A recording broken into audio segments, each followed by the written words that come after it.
70 yildir, 80 yildir, 100 yildir yemoq ichmoqimiz, qancha suv ichib, qancha tonna ovqat yeyishimiz hammasi hisobli. Qancha kuboq havo nafas olishimiz hammasi hisobli. Demak, bu sinovli dunyo ekan.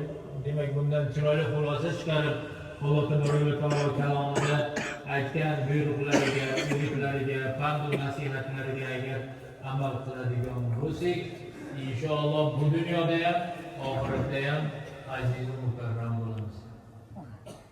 Astagfirullah billah va laqad karramna bani Adam va hamalnahum fil barri wal bahri wa razaqnahum min at-tayyibat wa faddalnahum ala kathirin mimman khalaqna tafdila. Sadaqallohul azim. Yana qorilar oldida men Qur'ondan nima aytib o'rishligim biroz hijolatchilik, ya'ni valaqad karramna bani Adam, biz Odam va uning bolalarini, farzandlarini aziz va mukarram qildik. Va hamalnahum fil barri wal bahr, quruqlikda ham, suvlikda ham, osmonda ham ularga bir narsalarni bo'ysundirib qo'ydik.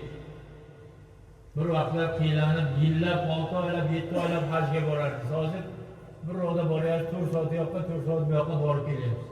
Bu ham Allohning ne'mati. Demak, nima qilish kerak? Shunga shukr qilish kerak.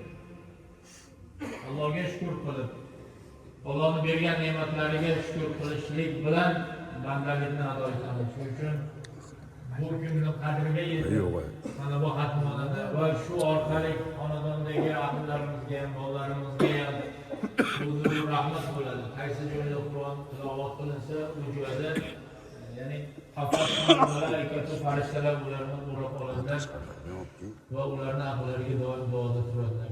Shuning uchun bugungi kun, mana bu on, bu vaqt shunday bir fayzli vaqtki, nima deydi, besamar o'tkazib olmasdan xayolni bir joyga qo'yib, bugun chiroyli mana shu joyda jam bo'lib duo qilsak, albatta buni barakotidan shu yurtga Alloh taolo fazlini, rahmatini yog'dirib, dehqonchilik ziroatlarimizga Alloh taolo o'z xazina g'oyibiyasidan ato etsin. Safarda yurgan bolalar bor, safarlarni bexatar qilsin va bir oy mobaynida 27 kun mobaynida sizlarga chiroyli xizmat qilgan qorilarimiz, ularga duoga o'tirganlar, hammalarning iymonlarini, salomat umrlarini ziyoda qilsin. Mana bu joyga kamtarona bir ojizlik bilan xayr ehson qilganlar bor. Alloh taolo oshkora pinhon qilgan ehson sohibalari kattadir, kichikdir. Alloh taolo qilgan sarflarni, o'rinlarni o'zlari xohlaganidek ko'ra mukammaliga erishtirsin, o'tganlar boshlarga savob rahmat qilsin. Allohumma solli ala sayyidina Muhammad va ala alihi va ashabihi ajma'in bi rahmatika